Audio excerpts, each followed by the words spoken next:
12 years before my mother passed on, she handed me a box filled with the family records from her side of the family and told me that it was mandatory that I help her complete the genealogy that had been handed down to her from her father, who had been entrusted with it by his grandmother,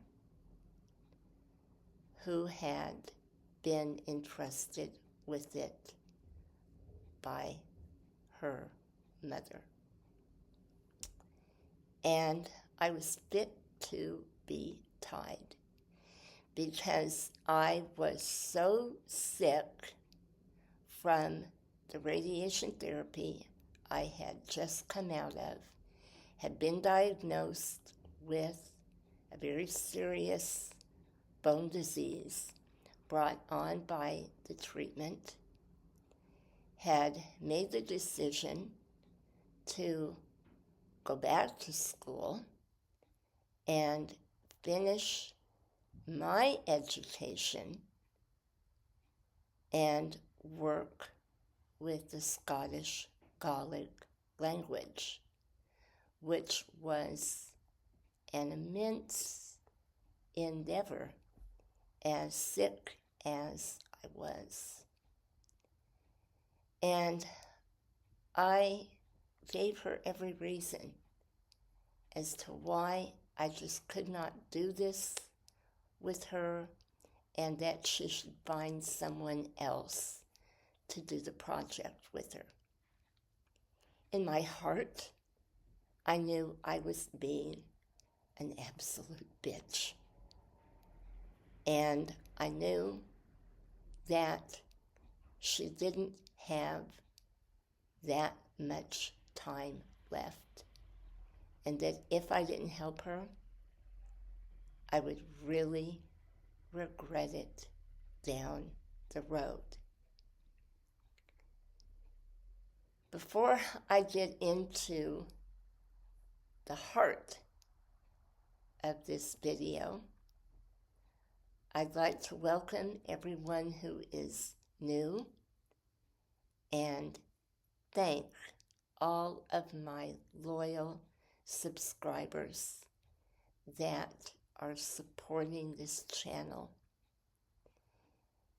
If you haven't done so, please hit those like, subscribe, and share buttons, as I am self-funded with no monetization or sponsorship to bring you the information.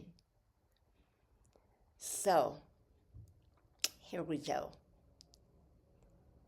As I began to delve into this project with my mother, there was a lot that began to surface as to why I had chosen the path I did in life, which did not, on a material level, bring a lot of rewards, because it is all about the in-depth spiritual side of things that cannot be commercialized on a soul level. There's just no way. It's too deep. There is only a certain amount that you can bring to the public. But because it is such an inner path, it requires dedication to time in solitude and communion with God, as well as a great deal of research. And though I had really come to terms with the mystical end of it and the religious and spiritual end of it, the heart of it was within my own bloodline. And I would have never found the truth had I not agreed to take that special mother-daughter journey into the past. Being raised Mormon,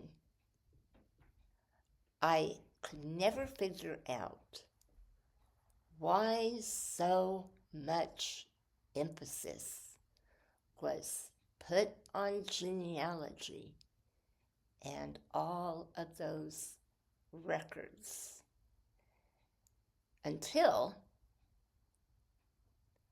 I found the root of what caused me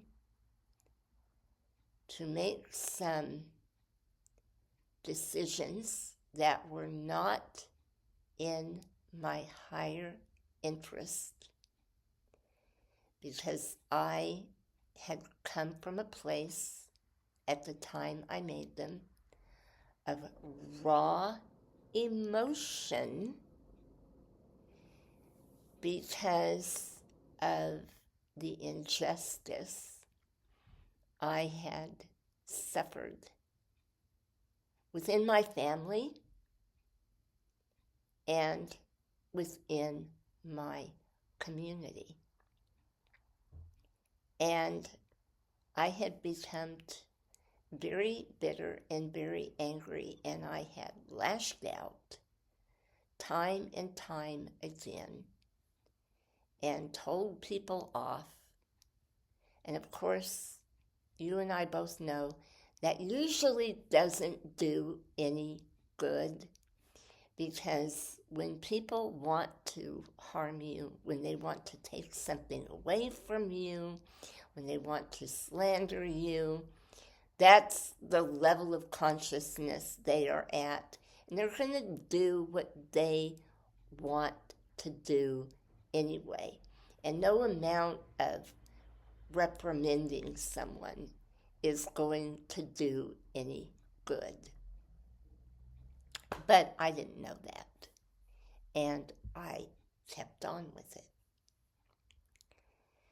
Well, years in the Mormon church and never touching the genealogy, I didn't know that on my mother's side of the family, she was actually of Scottish descent, because her last name was French. But it was also a part of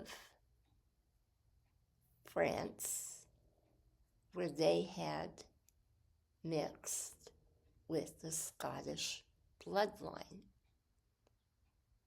And that was the McGregor, which was outlawed by William of Orange due to political reasons that are too deep to go into on this video. But that side of the family was all about retaliation over what had been done to them. And I realized that I had those characteristics within my DNA. And I knew that I had tried to work through them for many years, but I didn't know the root cause that kept me returning back to the behavior pattern where I could never trust anyone, and therefore I was always on the defensive, and I would lash out and accuse someone of trying to pull something over on me without giving them a fair chance. And it really affected my friendships and my work situations in ways that were not too pleasant. So I went deeper with this, and I come to find out that going further back, our bloodline connects to the ancient Pictish people. That one of my ancestors had married a Pictish queen in order to take the throne. And this was for Scotland to become an independent country. And the Picts were the people that were very tribal. They had the woad blue dye. They had the tattoos where they would paint themselves. And they would fight the battle until it was finished. And I was absolutely blown away by this, because I also found out that they were connected to the Druids. And right there,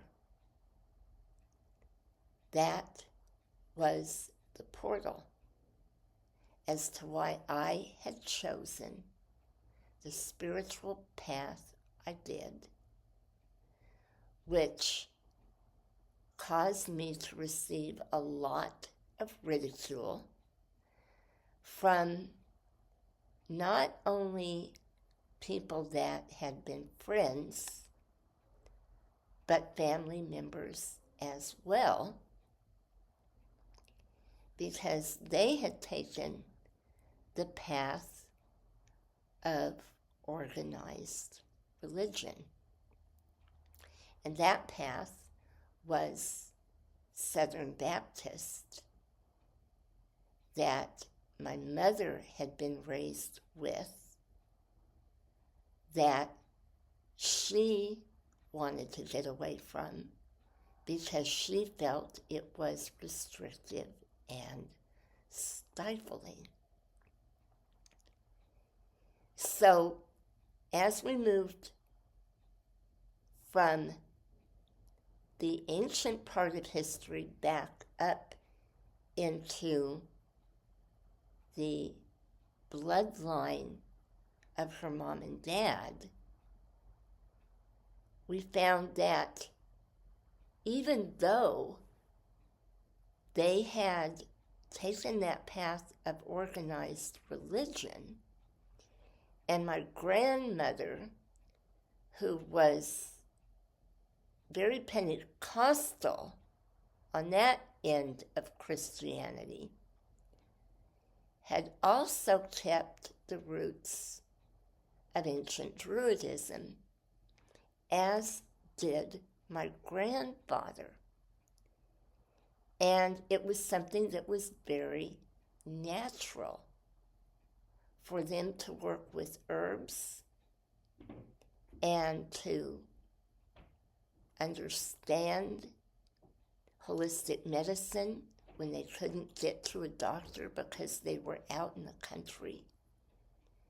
And my uncle would get these horrible carbuncles, and my grandfather would actually prepare poultices for him and do them every night on the back of his neck until he felt the carbuncle was ready to come out.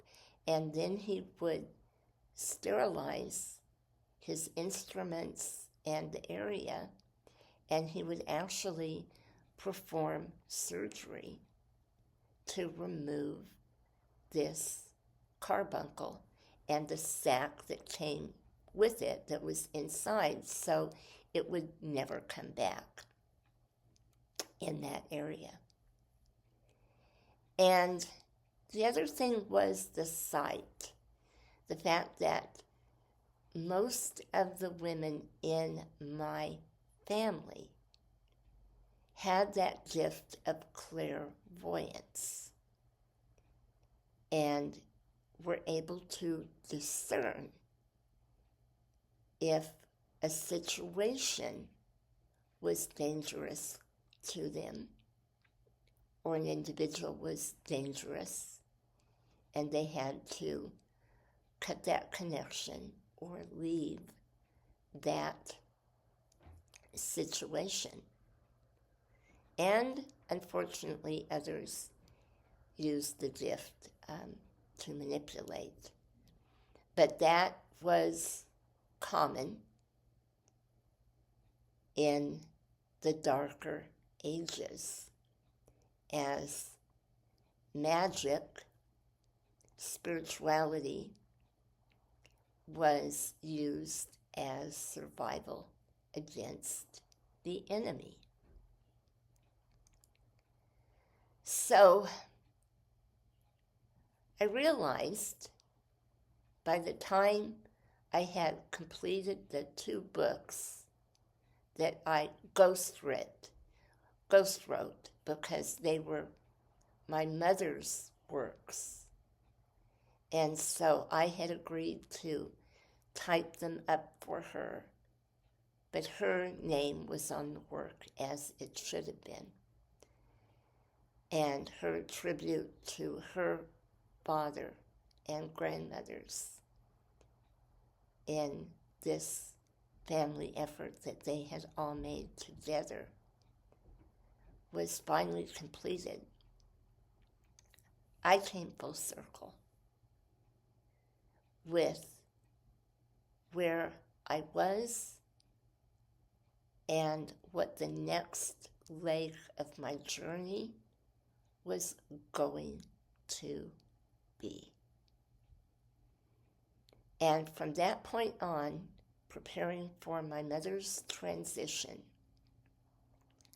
our relationship became stronger than it ever had been. And because of this, there was also a lot of purging. There was a lot of truth that came to the surface that had been buried. And a lot of wounds had been reopened that basically had been festering, that had never healed at a soul level. And that was why they kept surfacing, coming up over and over again. And we had a lot of tears and a lot of laughs over coffee. So, the point that I am making here is that if you have an ancestry such as Celtic or possibly Middle Eastern or any other DNA pattern where there was a lot of conflict and there was religious barriers. Perhaps you had ancestors that were a part of the Inquisitions. Perhaps you had ancestors that were burned at the stake as witches. Perhaps you had ancestors that practiced Sharia law and were suppressed. What we learn in our genealogy is to take not only the negative aspects of what is inside of us, but we take a strong look at the positive as well.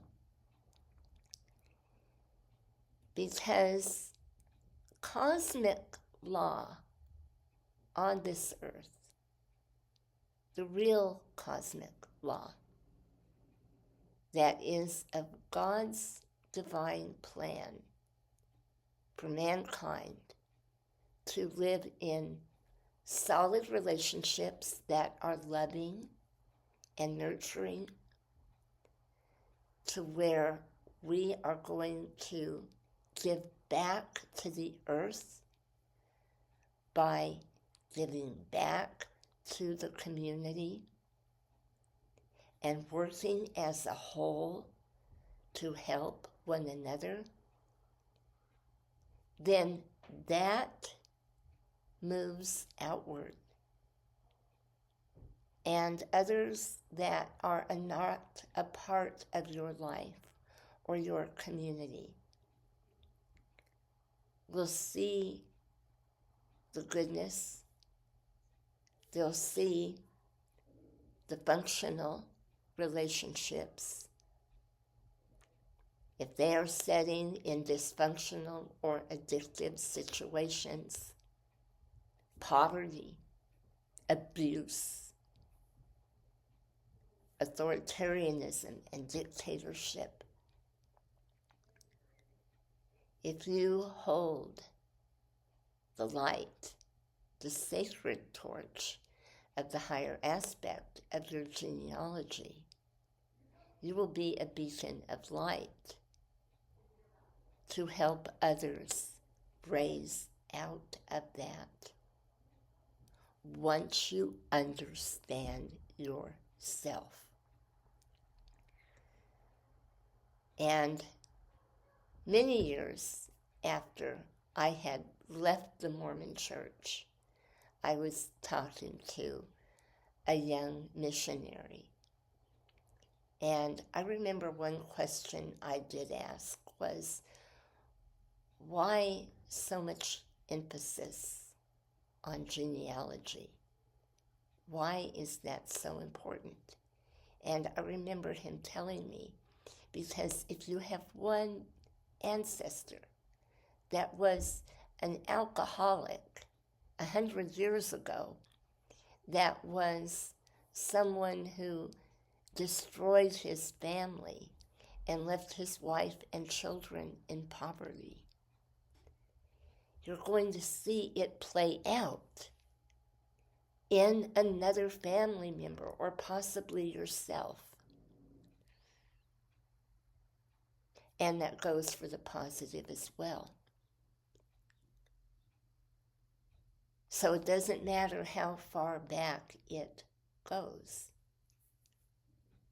Those characteristics are memories that are within us that we have access to bring up at any time in order to fully heal our lives. And in closing,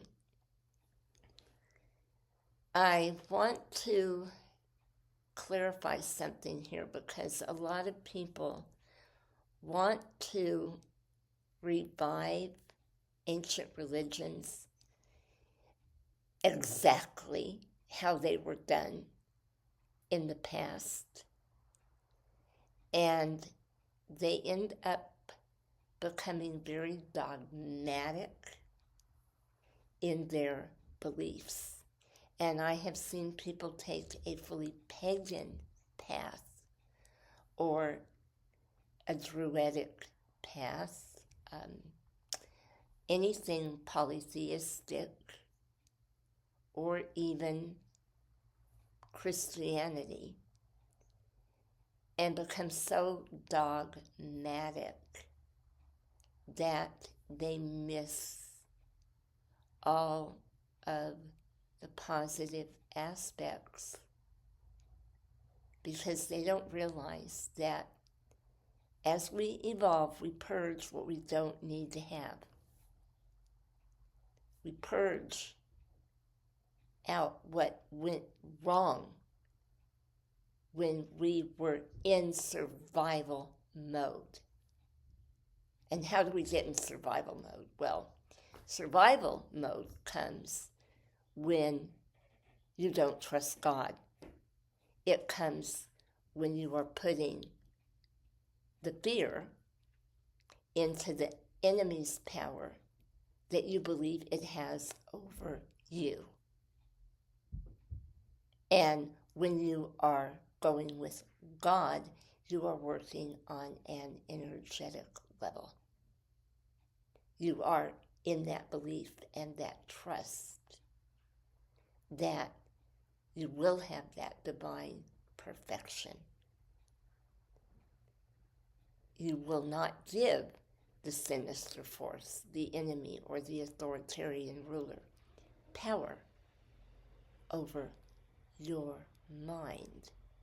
Because once you do, and you flip into full-on survival mode, then you live at a very animalistic nature. Always remember, we can't return to an era because in the course of soul evolvement, we are always moving forward. Cosmic law was originally set up for the divine, for the good, to be fruitful, to guard what you have, to care about what you have, to rule in honesty and fairness, and to live your relationships in love, compassion, and understanding. I hope this video has helped you to see the course of your own life, to take a look back through history and to heal and move forward into the divine path, the light of God that never fails. Blessed be.